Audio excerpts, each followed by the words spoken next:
إن الحمد لله نحمده ونستعينه ونستغفره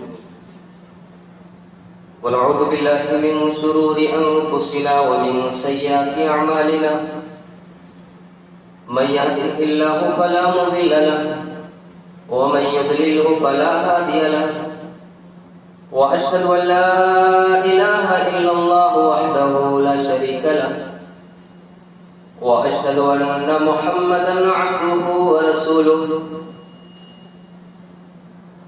أعوذ بالله من الشيطان الرجيم بسم الله الرحمن الرحيم يا أيها الذين آمنوا اتقوا الله حق تقاته ولا تموتن إلا وأنتم مسلمون يا أيها الناس اتقوا ربكم الذي خلقكم من نفس واحدة وخلق منها زوجها وبث منهما رجالا كثيرا ونساء واتقوا الله الذي تساءلون به والأرحام إن الله كان عليكم رقيبا يا أيها الذين آمنوا اتقوا الله وقولوا قولا سديدا يصلح لكم أعمالكم ويغفر لكم ذنوبكم ومن يطع الله ورسوله فقد فاز فوزا عظيما أما بعد فإن خير الحديث كتاب الله وخير الهدي هدي محمد صلى الله عليه وسلم وشر الأمور محدثاتها وكل محدثة بدعة وكل بدعة ضلالة وكل ضلالة في النار أعوذ بالله من الشيطان الرجيم بسم الله الرحمن الرحيم ويطعمون الطعام على حبه مسكينا ويتيما وأسيرا إنما نطعمكم لوجه الله لا نريد منكم جزاء ولا شكورا رب اشرح لي صدري ويسر لي أمري واحلل عقدة من لساني يفقهوا قولي رب زدني علما رب زدني علما اللهم رب زدني علما سبحانك لا علم لنا إلا ما علمتنا إنك أنت العليم الحكيم حاضرین جمعہ، برادران اسلام، تمام قسم کی حمد و ثنا، بڑائی، کبریائی، بزرگی اللہ تعالیٰ کے لیے لائق اور زیبا ہے، جو ہم سب کے مالک کے خالق کے پالن والے ہیں۔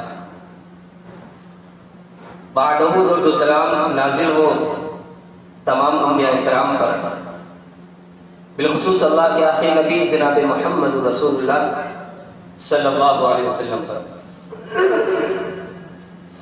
وہ ذات مبارکہ مطہرہ جن کو اللہ تعالیٰ نے اس دنیا کے اندر رحمت کائنات بنا کر بھیجا اور جن کے ذریعے ہماری ہدایت اور رہنمائی کا بندوبست فرمایا۔ محترم حضرات، گزشتہ خطبہ جمعہ میں اچھے لوگوں کی صفات کیا ہے، ان کی علامتیں کیا ہیں، اور دنیا کے بہترین اور اچھے لوگ کون ہیں، اس موضوع پر ہم نے قرآن و حدیث کی روشنی میں چند باتیں آپ کے سامنے رکھی تھی کہ دنیا کے بہترین لوگ اور اچھے لوگ وہ ہیں جن کے اخلاق اچھے ہوتے ہیں۔ دنیا کے بہترین اور اچھے لوگ وہ ہیں جو لوگوں کو زیادہ سے زیادہ فائدہ پہنچائے۔ دنیا کے اچھے اور بہترین لوگ وہ ہیں جو قرآن کا علم سیکھتے ہیں اور دوسروں تک اس کو پہنچاتے ہیں۔ دنیا کے بہترین اور اچھے لوگ وہ ہیں جو اپنے گھر والوں کے لیے، اپنی فیملی کے لیے اچھے ہوں۔ یہ چار باتیں ہم نے قرآن و حدیث کی روشنی میں آپ کے سامنے رکھی تھی۔ انشاءاللہ جہاں سے ہم نے موضوع کا اختتام کیا تھا، چند باتیں رہ گئی تھی، انشاءاللہ وہ آج اس خطبہ جمعہ میں بیان کی جائے گی۔ دنیا کے بہترین اور اچھے لوگ، 4 لوگ اور ان کی 4 صفات ہم نے آپ کے سامنے بیان کر دی۔ نمبر 5، اچھے لوگ وہ ہیں جو نمازوں میں اپنے مونڈھوں کو نرم کرتے ہیں۔ دنیا کے بہترین اور اچھے لوگ جن کو اللہ کے رسول صلی اللہ علیہ وسلم نے اچھا کہا، وہ لوگ جو اپنی نمازوں میں اور صف لگانے میں نرمی اختیار کرتے ہیں اور اپنے کندھوں کو، اپنے مونڈھوں کو اپنے بھائی کے لیے نرم رکھتے ہیں۔ اللہ کے رسول صلی اللہ علیہ وسلم فرمایا خیارکم الیلکم مناکب بالصلاۃ، تم میں بہترین لوگ وہ ہیں جو اپنی نمازوں میں اپنے مونڈھوں کو نرم رکھتے ہیں۔ اب اس کا مطلب کیا ہے؟ امام خطابی رحمۃ اللہ علیہ نے اس کے 2 مفہوم بیان کیے۔ پہلا مفہوم اپنے مونڈھوں کو نرم رکھنے کا، پہلا مطلب یہ ہے کہ نماز میں نمازی اپنی نماز کو اتنی سکونت اور طمانینت کے ساتھ ادا کرے، نماز اتنے سکون اور اطمینان کے ساتھ ادا کرے کہ نماز کے اندر وہ کوئی حرکت نہ کرے، اور ایسی حرکت نہ کرے جس سے اس کے مونڈے دوسرے کے مونڈے سے رگڑ جائے اور اس کو تکلیف ہو۔ تو ایک مطلب یہ ہے کہ نماز بڑے اطمینان سکون کے ساتھ ادا کرے، نماز کے اندر صف میں کوئی حرکت نہ کرے تاکہ اس کے حرکت کرنے کی وجہ سے اس کے کندھے اور اس کے مونڈے اپنے بھائی کے مونڈے سے نہ رگڑے اور اس کو تکلیف نہ ہو۔ ایک مطلب یہ۔ دوسرا مطلب جو علماء نے بیان کیا امام خطابی رحمۃ اللہ علیہ نے، کہ اگر کوئی شخص نماز میں داخل ہونا چاہتا ہے، صف میں شامل ہونا چاہتا ہے، تو یہ شخص سکڑ جائے، اور اگر صف میں تنگی نہ ہو تو اپنے بھائی کو آنے کے لیے جگہ دے۔ صف میں اگر تھوڑی جگہ ہے ایک شخص کے آنے کی، کھڑے ہونے کی، تو یہ شخص سکڑ جائے تو اپنے بھائی کو آنے کے لیے صف میں کھڑا ہونے کے لیے جگہ دے اور قدم پھیلا کر اس کو آگے نہ ڈھکیلے تاکہ اس کو تکلیف ہو، اور سب کو وہ شخص ملا۔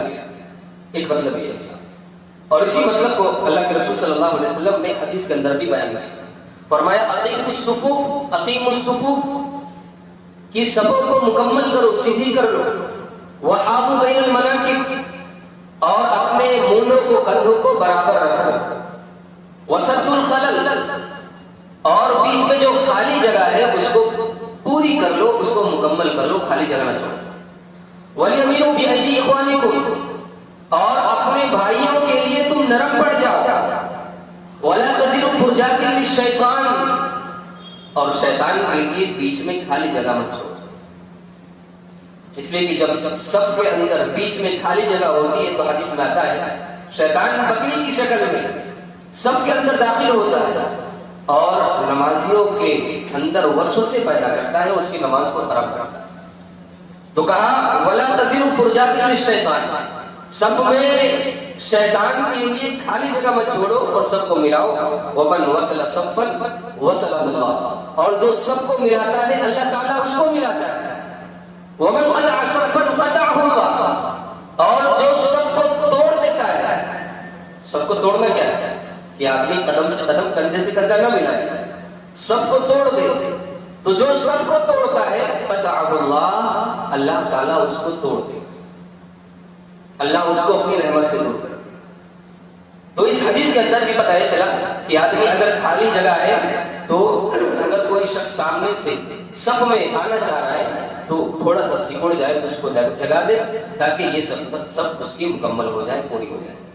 تو اللہ کے رسول صلی اللہ علیہ وسلم فرمایا خیارکم الیلکم مناکب بالصلاۃ، تم میں سے بہترین وہ ہے جو صف میں اپنے بھائی کے لیے نرم پڑ جائے، اپنے مونڈوں کو، اپنے کندھوں کو نرم کر لے۔ تو لہذا سب کے اندر جب بھی ہم کھڑے ہوں کوئی حرکت نہ کریں، اطمینان کے ساتھ، سکون کے ساتھ کھڑے ہوں، اور اگر خالی جگہ ہو اور کوئی سب میں شامل ہونا چاہ رہا ہے تو اس کو جگہ دے اور سب کو مکمل کر لے۔ اسی طرح سے نمبر 6، دنیا کے بہترین اور اچھے لوگ وہ ہیں، اللہ کے رسول صلی اللہ علیہ وسلم فرمایا جس کی عمر لمبی ہو، اور عمر لمبی کے ساتھ ساتھ اللہ تعالیٰ اعمال صالحہ کی اس کو توفیق دے۔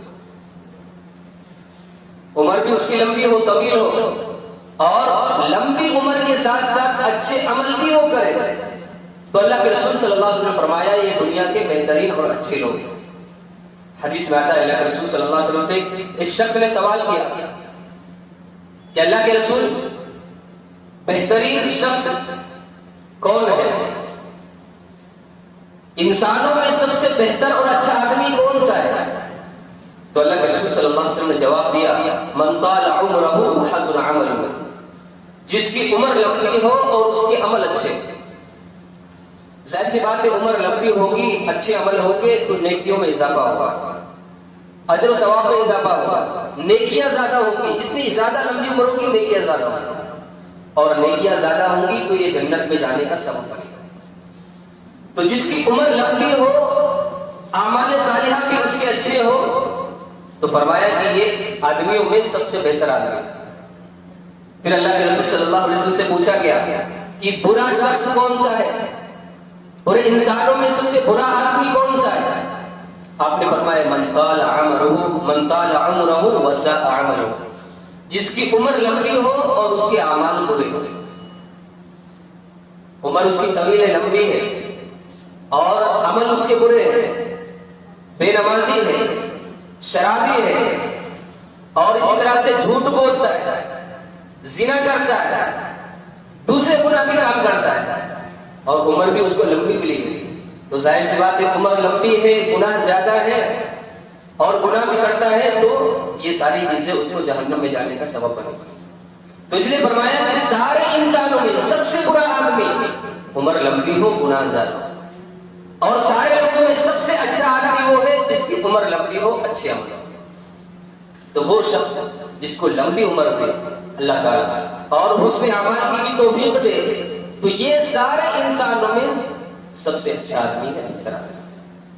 اور یہ وجہ ہے اللہ کے رسول صلی اللہ علیہ وسلم نے موت کی تمنا مانگنے سے انسانوں کو منع کیا کہ کوئی بھی شخص موت کی تمنا نہ مانگے کہ اللہ مجھ کو اٹھا لے میں جلدی دنیا سے چلا جاؤں، اس لیے کہ یہ بہتر چیز ہے. لمبی عمر کی دعا کرنی چاہیے تاکہ اللہ لمبی عمر دے، اعمال زیادہ ہو، اچھے ہو، اور نیکیاں زیادہ ہوں گی تو جنت میں جانے کا سبب بنے گا. اللہ کے رسول صلی اللہ علیہ وسلم نے فرمایا کہ تم میں سے کوئی بھی شخص موت کی تمنا نہ کرے لضر اصابہ، اس مصیبت کی وجہ سے جو اس کو پہنچی ہے. بعض لوگوں کو جب مصیبت پہنچتی ہے تو اللہ سے موت مانگتے ہیں کہ اللہ مجھ کو دنیا سے اٹھا لے، ہمارے والدین کو اٹھا لے، ہمارے بچوں کو اٹھا لے. اس طرح کی جب کوئی مصیبت آتی ہے تو وہ موت کی تمنا کرتے ہیں.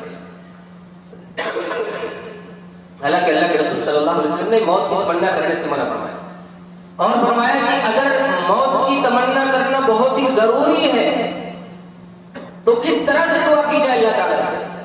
اللہ تعالیٰ سے دعا کی جائے اے اللہ جب تک میری زندگی میرے لیے بہتر ہو تو مجھ کو زندگی دے، اور اگر میرے لیے وفات میرے حق میں بہتر ہو تو مجھ کو موت دے. اس طرح سے اللہ سے دعا کرنی چاہیے کہ اگر زندہ رہنا میرے لیے بہتر ہے، میرے نیکیوں میں اضافہ ہوگا میرے زندہ رہنے کی وجہ سے، تو اللہ تعالیٰ مجھ کو زندگی دے. اور اگر میرے مرنے کی وجہ سے میرے لیے یہ بہتر ہوگی کہ میں گناہوں سے بچ جاؤں گا تو اللہ مجھ کو موت دے. اگر بہت ہی ضروری ہے تو اس طرح سے اللہ سے دعا کرنی چاہیے. تو اس حدیث کے اندر فرمایا کہ موت کی تمنا نہیں کرنی چاہیے، لمبی عمر مانگنی چاہیے. کیوں؟ لمبی عمر ہوگی، اعمال زیادہ ہوں گے تو انسان کا اجر کی نیکیوں میں اضافہ ہوگا، اور یہی نیکیاں اس کو جنت کی طرف لے کر جائیں گے. تو بہترین انسان، بہترین لوگ وہ ہیں جن کی عمر لمبی ہوتی ہے اور اعمال اچھے ہوتے ہیں. اسی طرح سے نمبر 7 اچھے لوگ، بہترین لوگ وہ ہیں جو قرض کو بہتر انداز میں ادا کرتے ہیں. قرض کو بہتر انداز میں ادا کرتے ہیں. صحابی فرماتے ہیں کہ اللہ کے رسول صلی اللہ علیہ وسلم کے ذمے ایک شخص کا قرض تھا، 1 سال کی اونٹنی تھی. اللہ کے رسول نے ایک شخص سے قرض لیا 1 سال کا اونٹنا.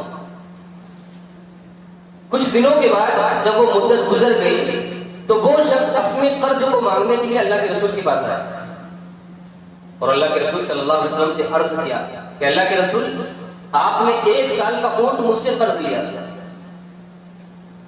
میں قرض کا مطالبہ کرنے کے لیے آپ کے پاس آیا ہوں، میرا قرض آپ واپس کر دیجیے. تو اللہ کے رسول صلی اللہ علیہ وسلم نے صحابہ کو حکم دیا کہ جاؤ دیکھو اگر 1 سال کا کوئی اونٹ ہے تو اس کو واپس کرو، اس کا قرض ادا کرو۔ صحابہ گئے اور پورے گودام میں دیکھا 1 سال کا اونٹ ان کو نہیں ملا، اس سے بڑا اونٹ ملا۔ صحابہ نے اللہ کے رسول سے کہا کہ اللہ کے رسول 1 سال کا اونٹ تو نہیں ملا لیکن اس سے بہتر اور بڑا اونٹ ملا ہے، تو کیا ہم اس کو دے دیں؟ اللہ کے رسول صلی اللہ علیہ وسلم نے فرمایا کہ جاؤ اسی اونٹ کو دے دو، اگرچہ 1 سال کا اونٹ نہیں ملا اس سے بڑا اور بہتر اونٹ ملا ہے تو جاؤ قرض میں اس کو واپس کرو۔ جب اس شخص کو وہ قرض دیا گیا 1 سال سے بڑا اونٹ، تو اس شخص نے اللہ کے رسول صلی اللہ علیہ وسلم سے کہا کہ اللہ کے رسول آپ نے مجھے بھرپور دیا، بہت زیادہ دیا، اور اللہ تعالیٰ بھی آپ کو بہتر دیا۔ اس وقت اللہ کے رسول صلی اللہ علیہ وسلم نے فرمایا تھا ان خیارکم احسنکم قضاء، کہ تم میں بہترین لوگ وہ ہیں جو قرض کو واپس کرتے ہوئے بہتر ہو، جو قرض کو بہترین انداز میں ادا کرتے، تو تم میں سے بہترین لوگ ہیں۔ امام غزالی رحمۃ اللہ علیہ نے لکھا ہے کہ قرض کی واپسی میں احسان یہ ہے، یعنی قرض کو بہتر طریقے سے ادا کرنے کا طریقہ یہ ہے کہ جس آدمی نے قرض لیا ہے وہ اپنی مدت سے پہلے جس سے قرض لیا ہے اس کے پاس خود جائے اور قرض کو اس کے مانگنے سے پہلے ادا کرے۔ قرض کو بہتر واپس کرنے کا طریقہ امام غزالی رحمۃ اللہ علیہ فرماتے ہیں کہ جس آدمی نے قرض لیا ہے وہ قرض لے کر جتنا قرض لیا ہے وقت سے پہلے جس سے قرض لیا اس کے پاس خود جائے، اس کے مطالبے کرنے سے پہلے اس کے قرض کو واپس کر دے، یہ احسان ہے قرض میں، یہ قرض کو بہتر واپس کرنے کی صورت ہے۔ اور فرمایا کہ اس کو مجبور نہ کرے کہ وہ خود آ کر قرض کا مطالبہ کرے اور آنے کی زحمت کرے، اس کو مجبور نہ کرے، اس لیے کہ اس نے آپ کو قرض دے کر احسان کیا ہے، لہذا آپ احسان فراموش مت بنیے، آپ خود جا کر وقت سے پہلے اس کے قرض کو ادا کر دیجیے۔ آپ مجبور تھے، اس نے آپ کے ساتھ احسان کیا، آپ لاچار تھے، آپ کو پیسوں کی ضرورت تھی، آپ پر اس نے احسان کیا، آپ پر اس نے ہمدردی دکھائی، بھائی چارگی دکھائی، آپ کی اس نے مدد کی، آپ کی مجبوری کی حالت میں آپ کا بھی فریضہ بنتا ہے کہ آپ قرض کو بہتر طریقے سے ادا کریں۔ اللہ کے رسول صلی اللہ علیہ وسلم فرمایا بہتر لوگ وہ ہیں جو قرض کو واپس کرتے ہوئے بہتر ہو۔ محترم حضرات، قرض کو وقت سے پہلے، مطالبے سے پہلے ادا کر دینا چاہیے، یہ قرض کی بہترین صورت ہے، اور ایسے لوگ بہترین ہیں۔ اور قرض میں جو ٹال مٹول کرتے ہیں، قرض کو ادا نہیں کرتے، ایسے لوگ اچھے لوگ نہیں، اس لیے کہ قرض کا معاملہ بڑا اہم معاملہ ہے۔ اللہ کے رسول صلی اللہ علیہ وسلم پر جب جنازے لائے جاتے ہیں آپ لوگوں سے پوچھتے اس پر قرض تو نہیں ہے؟ صحابہ کہتے نہیں اللہ کے رسول قرض نہیں ہے، آپ جا کر نماز جنازہ پڑھا۔ اگر کوئی شخص کہتا کہ نہیں اللہ کے رسول اس نے میرا قرض لیا ہے اور یہ قرض لے کر مرا ہے، تو اللہ کے رسول صلی اللہ علیہ وسلم صحابہ کو حکم دیتے جاؤ تم اس کی نماز جنازہ پڑھ لو، میں نہیں پڑھوں گا۔ جو آدمی مقروض ہو کر مرا ہے، دوسرے کا حق لے کر اور اس کو دبا کر مر گیا، دنیا سے چلا گیا، میں تیار نہیں ہوں اس کے نماز جنازہ کو پڑھنے کے۔ بلکہ اللہ کے رسول صلی اللہ علیہ وسلم فرمایا اگر آدمی قرض لے کر دنیا کے اندر سے جاتا ہے اس کی روح معلق رہتی ہے تب کہ اس کی طرف سے قرض کو ادا نہ کر دیا جائے، جنت میں نہیں جاتی، معلق رہتی، جنت کے دروازے پر جا کر رک جاتی ہے، جنت میں داخلے کی اجازت نہیں ملتی جب تک کہ اس کے قرض کو ادا نہ کر دیا جائے۔ اور یہ وجہ اللہ کے رسول صلی اللہ علیہ وسلم فجر کی نماز پڑھی مرتبہ، اور فجر کی نماز پڑھانے کے بعد صحابہ کو بلایا، مخاطب ہوئے اور فرمایا کہ تمہارا ایک بھائی، تمہارا ایک ساتھی، اس کی روح جنت میں جانے سے رکی ہوئی ہے اس کے قرض کی وجہ سے، تو اگر تم چاہو تو اس کو جنت میں جانے دو اور اگر تم چاہو تو اس کو عذاب میں جانے دو، یعنی اگر چاہو تو قرض دے دو جنت میں چلا جائے اور اگر چاہو تو قرض اس کی طرف سے نہ اتارو تو وہ عذاب میں بھی مبتلا ہو جائے گا۔ میرے بھائیوں، قرض کا معاملہ بڑا کٹھن معاملہ ہے. اللہ کے رسول صلی اللہ علیہ وسلم فرمایا کہ شہید کے سارے گناہ اللہ معاف کر دیتا ہے، مگر قرض ہی ایسا گناہ ہے جو اللہ تعالیٰ معاف نہیں کرتا. قرض ایسا گناہ ہے جو اللہ معاف نہیں کرتا. جب تک انسان قرض کو ادا نہ کرتے اس کا یہ گناہ معاف نہیں ہوتا. وہ کتنا بھی اچھا اللہ کی راہ میں اگرچہ لڑائی کر کے بنا ہو، شہید ہو کر گیا ہو، پھر بھی یہ گناہ اس کا معاف نہیں ہوتا. قرض میں ٹال مٹول کرنا. آج ہمارے بہت سارے لوگ اس معاملے میں بڑے پیچھے ہیں. ہاں دوسرے معاملے میں اچھے ہوں گے، نماز پڑھنے میں، روزے رکھنے میں، دینداری میں اچھے ہوں گے، لیکن جب معاملات کا معاملہ آتا ہے تو اس میں بڑے پیچھے ہوتے ہیں. اور قرض کے معاملے میں ہمارے اکثر بھائی، اکثر مسلمان بڑی کمتری کا شکار ہے، بڑے پیچھے ہیں. اس میں قرض لے لیا اور جب دینے کا معاملہ آیا تو پھر اب نگاہیں چرا چرا کر رکھتے، چھپتے، فون نہیں اٹھاتے، بات نہیں کرتے، تعلقات بند کر دیتے ہیں، ٹال مٹول کرتے ہیں. نہیں آج دوں گا، کل دوں گا، پرسوں دوں گا، مہینے کے بعد دوں گا، اور کچھ دن کے بعد بیچارہ مانگنے دینے والا بھی چپ ہو جاتا ہے، خاموش ہو جاتا ہے کہ اس کو تو دینا ہی ہے. اور اللہ کے رسول صلی اللہ علیہ وسلم فرمایا مثل الغنی ظلم. آدمی اگر مالدار ہے، دینے کی طاقت رکھتا ہے قرض کو، اور اس کے باوجود بھی اگر وہ ٹال مٹول کرتا ہے، یہ بہت بڑا ظلم ہے، بہت بڑا گناہ ہے. اس لیے میرے بھائیوں، اگر قرض لیا ہے بہتر طریقے سے وقت سے پہلے اس کو ادا کر دیا جائے. اگر قرض لے کر آپ چلے گئے، اللہ نہ کرے آپ بھی بھول گئے، دینے والا بھی اس نے بھی سوچا چلو اب نہیں مانگنا، اس لیے کہ مانگ مانگ کر میں تھک گیا، قیامت کے دن آپ کا یہ جرم کبھی بھی معاف نہیں ہوگا. اللہ تعالیٰ بھولتا نہیں ہے، اللہ کے فرشتے بھولتے نہیں ہیں. ہر چیز وہ اللہ تعالیٰ کے فرشتے رجسٹر میں محفوظ کر لیتا ہے. اور قرض چاہے 1 روپیہ ہو یا 1 لاکھ روپیہ ہو، قرض نہیں ہوتا ہے، قرض ہوتا ہے. اس لیے سامنے والے نے آپ کے ساتھ احسان کیا ہے تو آپ بھی احسان کا بدلہ احسان سے دیں، وقت سے پہلے اس کو ادا کریں. اللہ کے رسول صلی اللہ علیہ وسلم فرمایا تم میں بہترین لوگ وہ ہیں جو قرض کو بہترین طریقے سے ادا کرتے ہیں. یہ دنیا کے اچھے لوگ ہیں جو عبادت کے ساتھ ساتھ معاملات میں بھی اچھے اور بہتر ہوتے ہیں. اسی طرح سے نمبر 8، اللہ کے رسول صلی اللہ علیہ وسلم فرمایا وہ لوگ دنیا کے بہترین لوگ ہیں جن کے دل صاف ہوتے ہیں، جن کی زبان سچی ہوتی ہے. دنیا کے اچھے لوگ، بہترین لوگ، دل صاف ہو، زبان سچی ہو. اللہ کے رسول صلی اللہ علیہ وسلم سے پوچھا گیا ای الانسان افضل. اللہ کے رسول صلی اللہ علیہ وسلم انسانوں میں بہترین انسان کون سا ہے، افضل انسان کون سا ہے؟ آپ نے فرمایا کل مخموم القلب و صدوق اللسان. ہر مخموم القلب اور زبان کا سچا. صحابہ نے کہا اللہ کے رسول زبان کی سچائی تو یہ تو معلوم ہے ہمیں کہ زبان سے آدمی سچ بولے، لیکن مخموم القلب کون سا شخص ہے؟ آپ نے فرمایا التقی النقی لا اثم فیہ ولا بغی ولا غل ولا حسد. وہ آدمی جس کے دل کے اندر اللہ کا تقوی ہو، جس کا دل صاف ستھرا ہو، جس کے دل کے اندر کینہ اور حسد کے جذبات نہ ہو، بغاوت کے جذبات نہ ہو، جس کا دل صاف ستھرا ہو. فرمایا کہ وہ شخص انسانوں میں سب سے بہترین انسان، سب سے افضل انسان، بہترین انسان. اچھے لوگ وہ لوگ ہیں جن کے دل صاف ستھرے ہوتے. اس لیے اپنے دل کو صاف ستھرا رکھنا چاہیے. انسان کا دل اگر صاف ستھرا رہتا ہے تو انسان کے اعضاء کام کرتے ہیں، اور انسان کا دل جب میلا ہو جائے، مردہ ہو جائے تو اس کے اعضاء بھی کام کرنے چھوڑ دیتے ہیں. اس لیے اللہ کے رسول صلی اللہ علیہ وسلم فرمایا الا وان فی الجسد مضغۃ.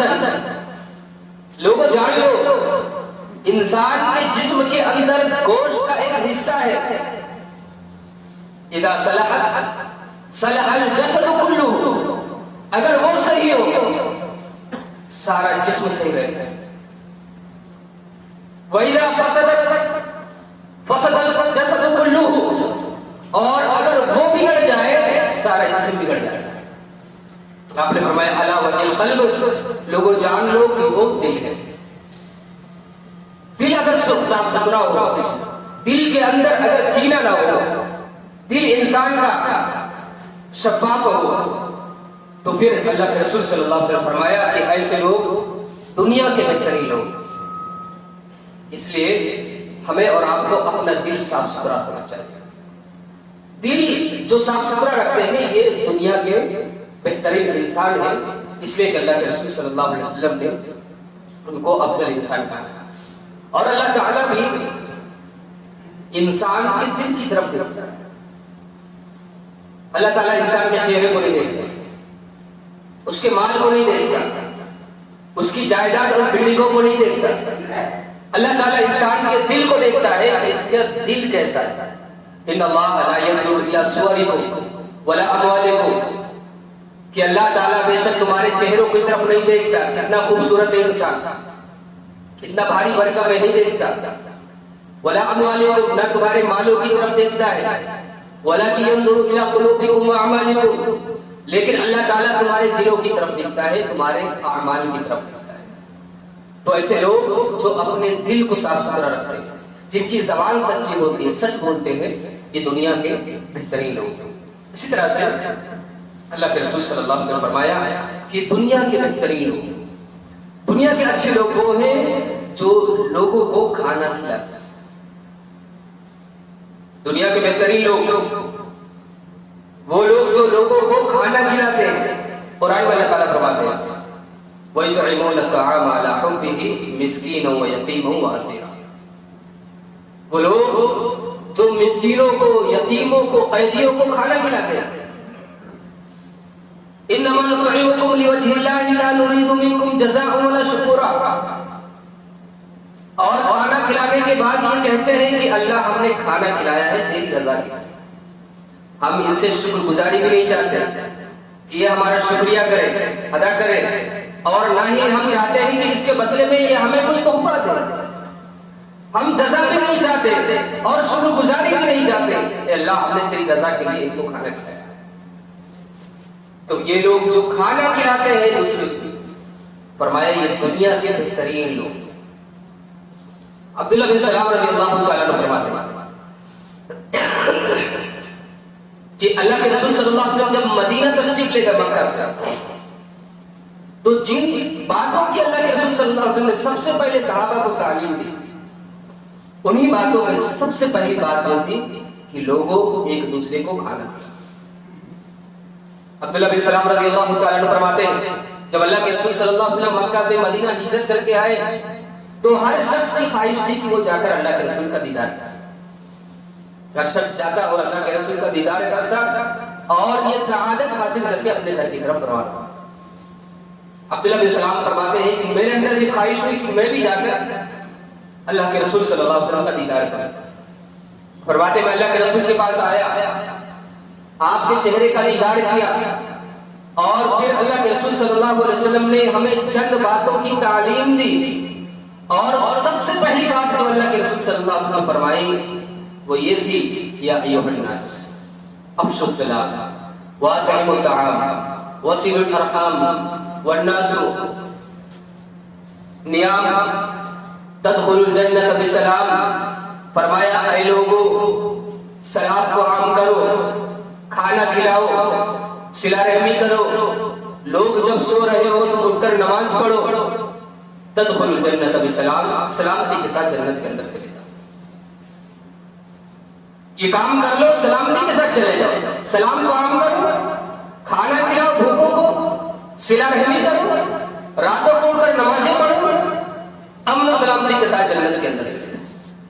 فرماتے ہیں سب سے پہلے جن باتوں کی اللہ کے رسول صلی اللہ علیہ وسلم نے ہم کو تعلیم دی ان میں ایک بات تھی لوگوں کو کھانا کھلانا۔ کھانا کھلانا بڑا مطلب ہے۔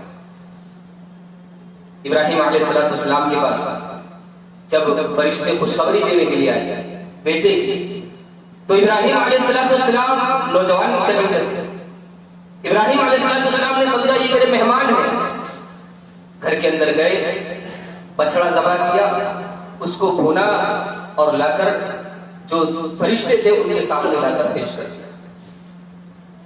یہ مہمان نوازی کا جذبہ تھا ان کے اندر. جانتے نہیں تھے کہ یہ فرشتے ہیں. اور جب کھانا پیش کیا اور جب دیکھا کہ فرشتے نہیں کھا رہے تو پوچھا کہ آپ کیوں نہیں کھا رہے؟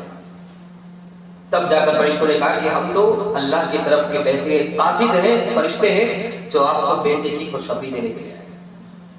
ابراہیم علیہ السلام اتنے بڑے مہمان نواز بغیر پوچھے بغیر دریافت کرے کہ آپ کو بھوک لگی ہے نہیں ہے، کھانا ہونا کہ نہیں ہونا، گھر کے اندر گئے، کھانا بنایا اور کھانا لا کر ان کے سامنے پیش کیا. اچھے لوگوں کی صفت ہے کہ وہ کھانا کھلاتے ہیں.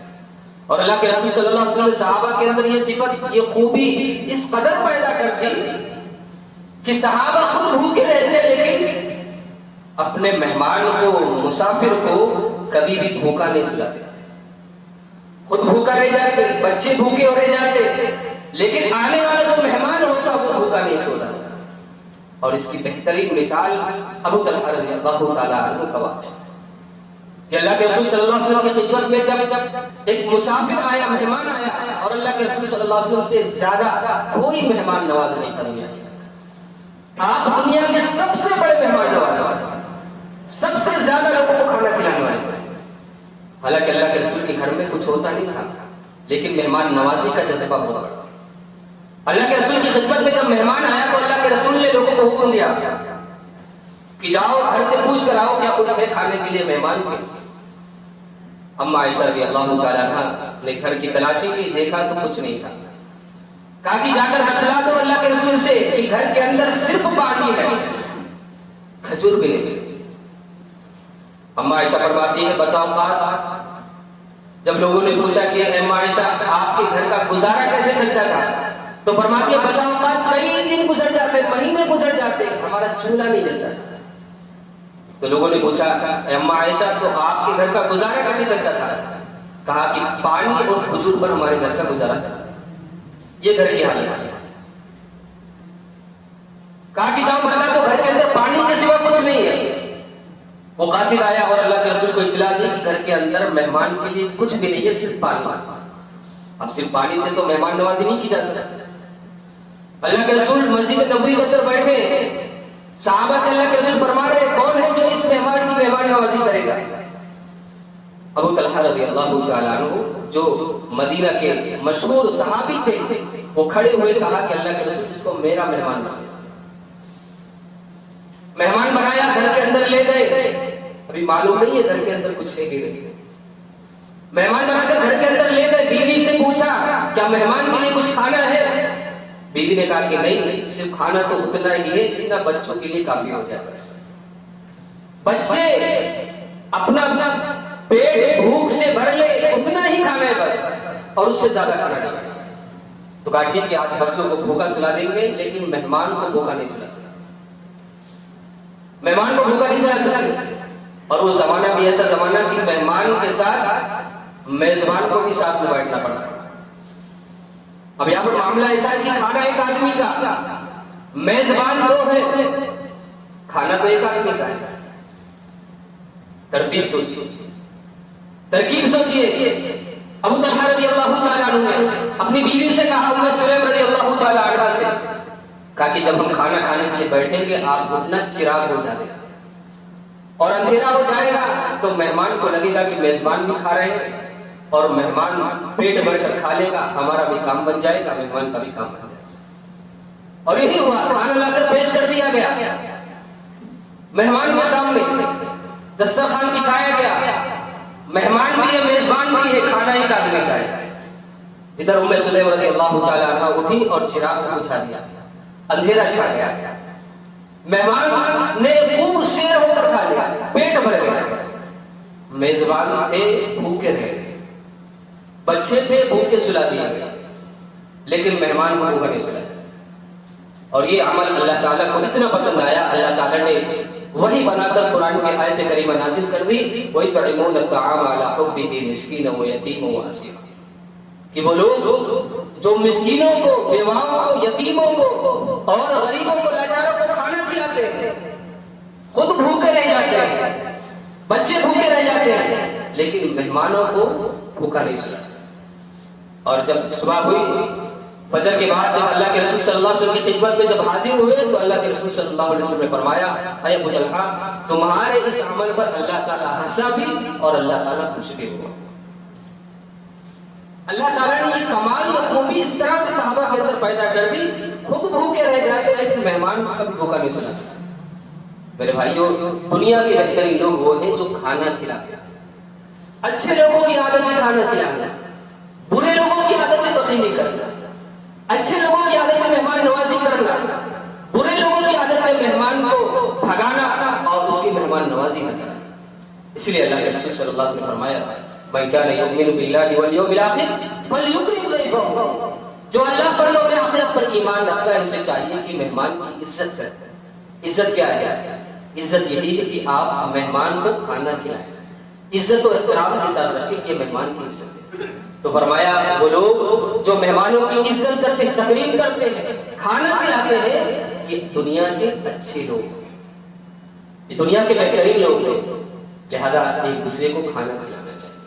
محترم حضرات, یہ چند باتیں تھیں جو اچھے لوگوں کی صفات تھی, ہم نے قرآن و حدیث کی روشنی میں آپ کے سامنے بیان کی ہے. اللہ تعالیٰ سے دعا ہے اللہ تعالیٰ ہمیں ان باتوں کو سمجھنے کی اور ان باتوں پر عمل کرنے کی توفیق عطا فرمائے. آمین. بارک اللہ لنا ولکم.